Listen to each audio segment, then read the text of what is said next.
What's up, everybody? This is Killer Arcade Games. I'm Chris, and today we're going to be going through another arcade service menu. I know this is kind of a weird premise for a video or idea for a video, but really it's something I found interesting, especially before I owned these machines. I really thought it was so interesting to see what was in the service menus.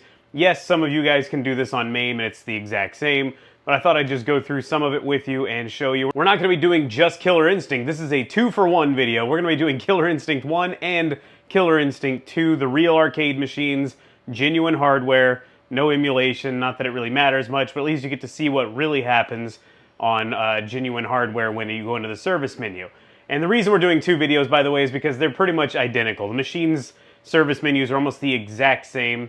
So we're going to just kind of quickly blow through KI2, but I will go into more detail on KI1. Let's start by opening the old coin door here and pressing the service button. Well, here we are. We have Killer Instinct ROM version L1.5D. I've never really paid attention to the L before, but I just noticed that. There's also the disc version, which I think is the same across all versions of the game. And the disc version means the actual hard drive that is on the cabinet, which this cabinet still has an original hard drive in it, or an old hard drive. It does not have an original hard drive, but it is a spinning, old-school hard drive. We're going to go right into, first of all, let me show you the main menu, I guess. We have Diagnostic Tests, Coin Bookkeeping, Game Audits, Game Adjustment, Utilities, Volume, and Exit. We'll start with Diagnostic Tests, because that's probably where we're going to spend most of our time anyway. We have the usual switch test. This is pretty much on every arcade game I've ever seen in my life. Very simple. Oh, there we go. You can test your buttons. Up, down. I hit two at the same time, so it looked like they were hitting double. I've actually spent some time in here recently. I was having trouble with this Player 1 joystick, but it's been looking good. It's always tested really well, too, but there you go. We can test all the stuff that's inside of the cabinet, too, which I'm not going to really do. And to exit this menu, just press both start. Player 1 and Player 2 start at the same time. There we go. Next on our list, we have Dip Switch Test. Again, if you saw my Mortal Kombat 4 video I did before this, which had a ton of options, I've never messed with this. In order to mess with this, you're going to have to go around the back of the cabinet, open it up, and start flipping teeny tiny switches that are on the actual game board to test this. I have no reason to ever mess with this, so I just leave it alone, but we can look at some of the options here. We have high blood level. I assume that's what I'm running already. I guess you can turn down the blood level. You can change it to look white, like white blood or whatever. You can do a couple things on the dip switches that I'm never going to mess with because I like the game to have regular blood. Attract sounds. That one is interesting. I don't know why anybody would want to turn that off, but you can turn it off, which is weird. It says it's off now, but the attract music does play. Finishing moves, it says it's off, but you know, they're there. Display warning, which again off, but there is a warning. Red blood. Okay, there's the red blood option, so you can switch it, I guess, to say white blood. Let's tell you what, let's pull out the manual real quick and see what disc setting might mean. So I was lucky enough to find a brand new, original Killer Instinct manual. This isn't a reprint or anything on eBay. This thing's in like perfect condition. No one ever messed with this. So it just lives down inside of my cabinet at the moment. Okay, so there is actually an option to have high blood level, medium blood level, and low blood level, or no blood at all. I honestly don't know if I ever knew that. I didn't really know that. Of course, high blood is when both are set to off, which is currently what mine is at, which I assume is the factory setting. Attract sounds set to off means they're actually on. If the switch is on, that means there's no attract sounds. It's interesting. Ending moves, again, off means they're on, which is weird, I guess. All the stuff that says off essentially means it's on. What's this disc use, though, or disc setting? I don't know what that means. Disc coinage, it doesn't actually explain it in here, but there you go. So it's interesting to know that off is on, so at least I know all that. Now we can move here to the CPU board test. This is something that is very simple, but I guess it's testing the main CPU on the board, so let's do it. That typical midway kind of scrambled look. And that's all you get. Test okay. Everything's okay and good to go. Sorry about the weird lighting, by the way. I've got just like ambient lighting on in here right now. Soundboard test. This one's kind of fun. Let's go for it. This is a general sound test, so let's do this real quick. We're going to hear the midway bong sound as it tells us everything is okay. Okay, so 0 tones means you need to check the hardware. 1 tone, which when it's in red, all okay kind of is, I think all the others should be in red, and that one should be in green personally, but that's fine. If you get all these different tones, it tells you, different problems in the machine. One time I booted this up and I heard tons of tones. I was like, actually it was right when I got it home. I got it off the trailer, I was so excited. I turned it on and it was like bong, bong, bong, bong. I was like, oh no. I thought something like shook loose while transporting it. Rebooted it, everything worked fine. So far I've only had the one bong, the midway bong sound, which I would like to hear that. I don't need all the scary stuff. Here you could place music samples and audio samples similar to what I showed in MK4. Here we go. Oh, it's a love Orchid song. I'm gonna listen to a second of it. All right, that's so good. Now we press the button again and we'll get Bridge Tune or Chief Thunder's music. Which is interesting, because if you listen to Killer Cuts, both versions of their songs on the Killer Cuts CD are actually quite different from the arcade, so here you can actually listen to their real tune. And orchestra hit. That's one of the fatality sounds. It gets incorporated into several of the finishing moves. And we also have Riptor's Roar, which actually, it does sound like Riptor, but I used to think it was Glacius. But I can hear it as Riptor now, like when she's falling or getting hit or something. Here we go. I think we have one more. Nope, it goes right back to Orchid. Okay, back to Diagnostics menu. Here we have monitor patterns. This is pretty much the same in every Midway arcade I've encountered. We have a red screen, green screen, blue screen. The very British color bars. This game was made over in the UK. So yeah, color bars. We get a U in the middle of that.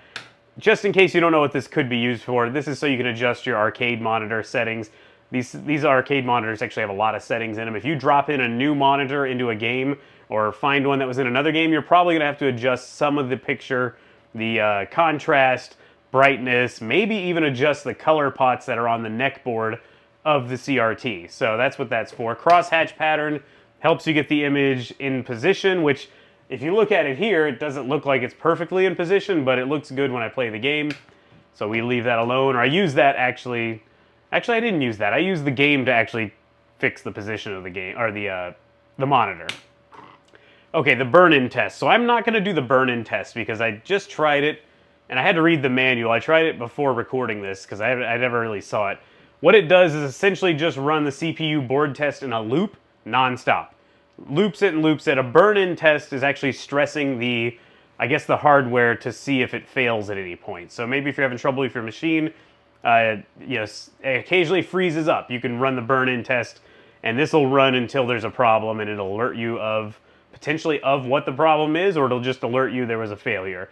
The problem with running the burn-in test means the only way I could figure out how to get out of it, and I tried all the buttons and everything, you actually have to shut the machine off and turn it back on. And in the interest of saving my old monitor, my old hardware, I don't like to power cycle the machine that often. But the manual actually tells you that's the only way to end it. So I was kind of surprised by that. Check disk. I will run this, even though it's really long, but we'll just run it and I'll talk for a minute. So here we can see Killer Instinct version 1.0, October 31st, 1994 at 12:35. The funny thing is, my birthday is October 31st, but it is 1983. So I love this game. It's by far my favorite arcade game ever. I was, not gonna lie, I was quite excited to see that this game was technically finished on my birthday.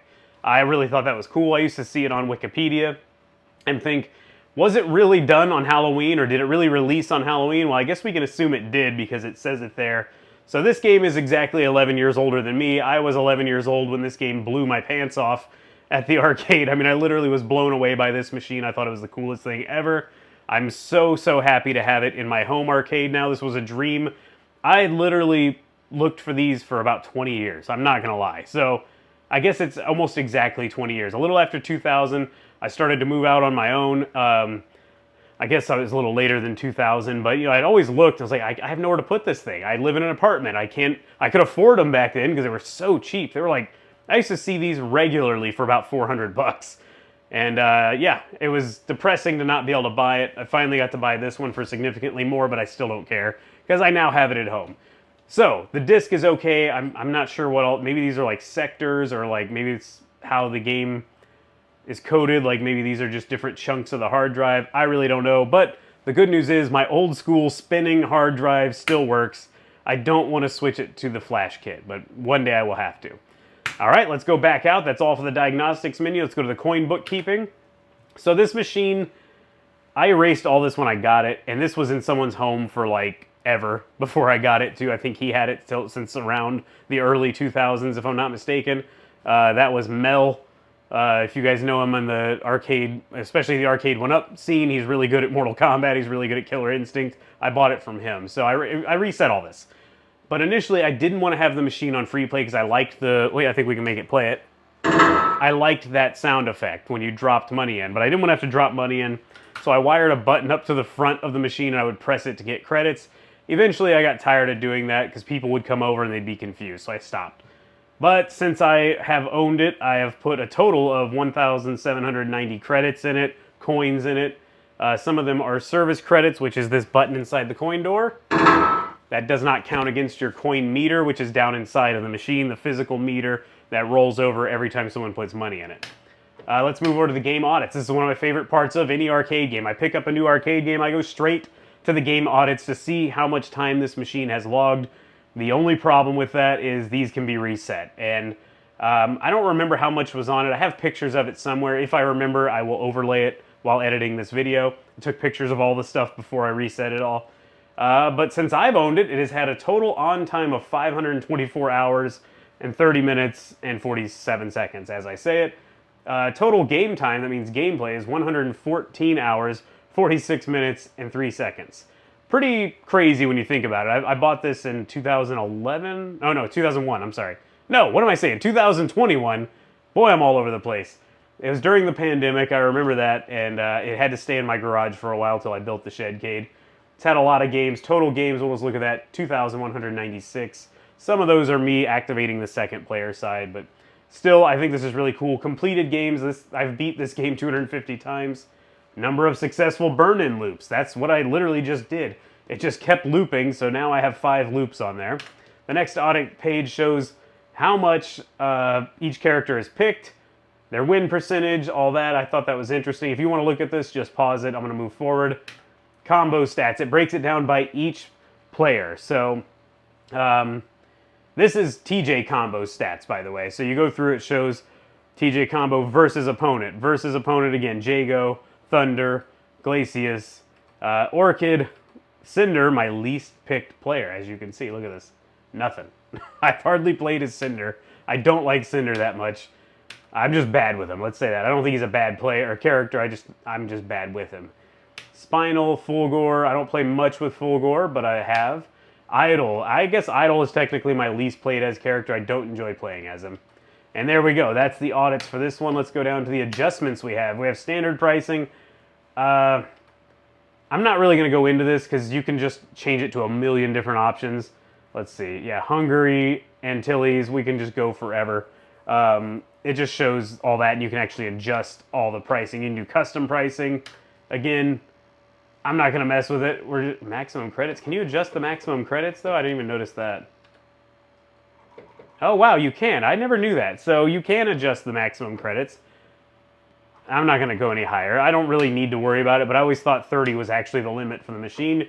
Free play. Free play is set to on. All you do is change it with the joystick, off or on. We're going to go with on. Difficulty. Yes, I do play my machine on easy. There are 5 settings, I believe. Extra easy, easy, medium, hard, and extra hard. I play on easy, not because I'm not very good at the game. I'm actually quite good at this game. I just like to be able to do combos without being combo broken every couple of seconds, so that's really nice. I'm not going to hit... I think I can hit this. Okay. So there we go. I didn't want it to reset all my stuff. Hopefully it doesn't. So in here you can set it to reset, automatically reset all the combo high scores, all the stuff, every 5,000 games, every 10,000, or even every 15,000 games. I don't want mine to reset, so I leave it on reset there. And that brings us to the main menu again. We're back here, utilities. This is all very simple. You can clear credits from the previous game, so say some jerk kid, if this was on a location somewhere in service, you could get a kid who maybe opened it up or found a way to get a ton of credits. You press that button, it'll remove all the credits that are currently in the machine, and that way you can go back to being, insert coin. Here's the coin counters. This just resets everything you saw in the other one on the coin bookkeeping. This is going to reset all the audits, which I don't want to do. This is going to reset my high scores. This is default adjustment. Set all game adjustments to their factory and default values. So it's going to bring the, I guess probably the coin requirements, so like 2 tokens to start or 2 quarters to start, and then even the difficulty gets reset back to that. Full factory restore. It's pretty self-explanatory. Everything's reset. It's basically as it was off the truck coming into your arcade. And all we have left is volume adjustment. And if you watch my live streams, you know I like a solid 3.5 inches of volume. A lot of people forget the half. I actually get a tape measure out and I will measure the screen because I found this volume level works best in my backyard arcade. I don't want it to be overpowering, but this game sounds so amazing, you want to be able to hear it. So, I love it. The way you adjust the volume, by the way, is with the joysticks. I'm not going to mess with it because I got a solid 3.5 inches of volume going here. Okay, and that's all for this game. So I'm going to just quickly move over to KI2 and show you really quick how it's all basically the exact same. We will go through the audits. And the audits, oh, there are credits in here. Let's tell you what, since the machine's on free play, there are credits in here. Let's do it. We're going to clear the credits. Boom. Are you sure? Yep. And then we're going to go back out. And they're no longer there. But yeah, let's switch to KI2. I'll show you the audits, I'll show you that, and basically show you how it's the exact same menu. And after that, I'll show you guys the boot up sequences for both KI1 and KI2. Well, here we are at KI2. I'm going to open the coin door, and we are going to enter the service menu.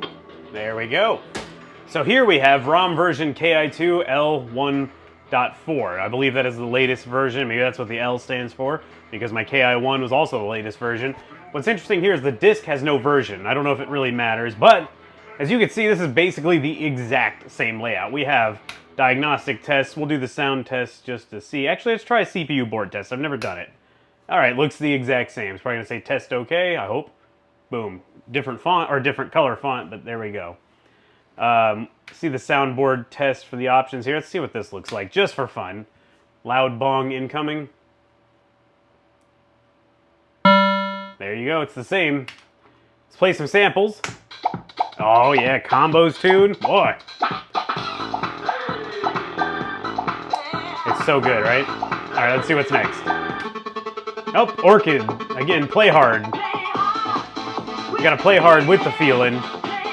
You've got nothing to lose. I ruined it. Okay, let's see what else. Oh, the music keeps playing. A metal hit. Oh, elephant from Maya's stage, or her fatality is actually an elephant that drops down. Alright, then it just loops back. Okay, let's go to the diagnostics just to make sure everything looks the exact same. I'm not going to do the disc check, which surprisingly, I forgot to mention earlier, this cabinet is all 100% stock. I mean, I replaced the marquee light, and I actually had to replace the speakers, because when I got this cabinet, somebody had messed up the wiring and replaced them with speakers that were not supposed to be in this machine. And, okay, it's not 100% stock because I also changed the controls. But really, it has the original game board. It has the original hard drive still in that blister pack down inside. I got to remember to get a video clip of it so I can insert it for you. That's me reminding myself. We're just going to go straight to the audits so you can see, again, the same layout. I have had this less time than the KI1, but the total on time so far is 242 hours, 6 minutes, and 53 seconds. Game time is 32 hours, 18 minutes. Not my favorite game. I'm growing to love this game more and more, though. I couldn't butcher it. I bought it in plans to actually make it a MAME cabinet that looked like a KI2, but I couldn't do it. I have a KI1 and 2 sitting next to each other, started playing the game more, and really started to enjoy it. Completed games. I have beat this game 79 times. Never done a burn-in loop on this one. Wow. I've played as Fulgore 9 times.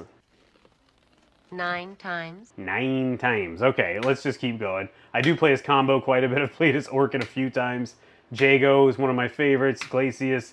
I'm kind of branching out to other characters as I go, but I haven't done a lot of branching there. I guess Maya, Saberwolf. I've played as Gargus 1 time. Wow. Interesting. But let's see. The settings are all the same. I keep this one on extra easy because I'm not as good at this game. I believe everything else is about the same there. Yeah, I guess that's it. Now in this game, I have to bring the volume down a little bit. This game is loud. Maybe it's the aftermarket speakers I bought, which, to be perfectly honest with you, are not as bassy. They don't have as much bass as the original Midway speakers did, but they're still good. And that's all for KI2. So now I think it's time to shut them both down, and I'll show you the boot up sequence for each game. I think it'll surprise you. Both games boot up very, very quickly. And in fact, if the monitor isn't already warmed up, you miss like half the boot up sequence.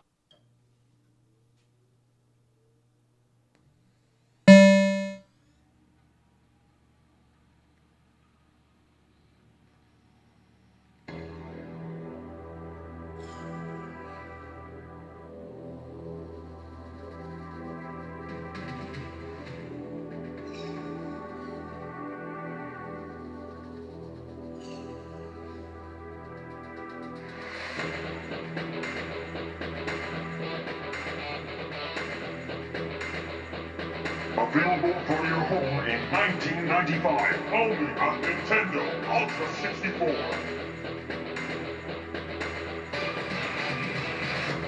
Killer Instinct.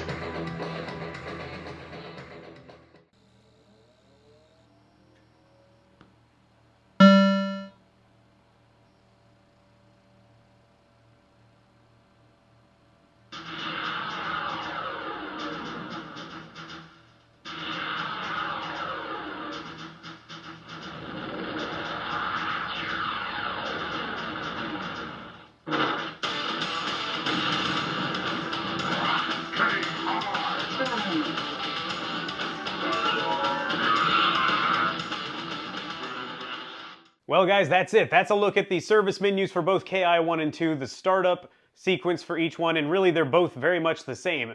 And just in case you guys don't know, the hardware is so similar that you can actually take a KI1 PCB, change out a few ROMs and the hard drive, and you can run KI2.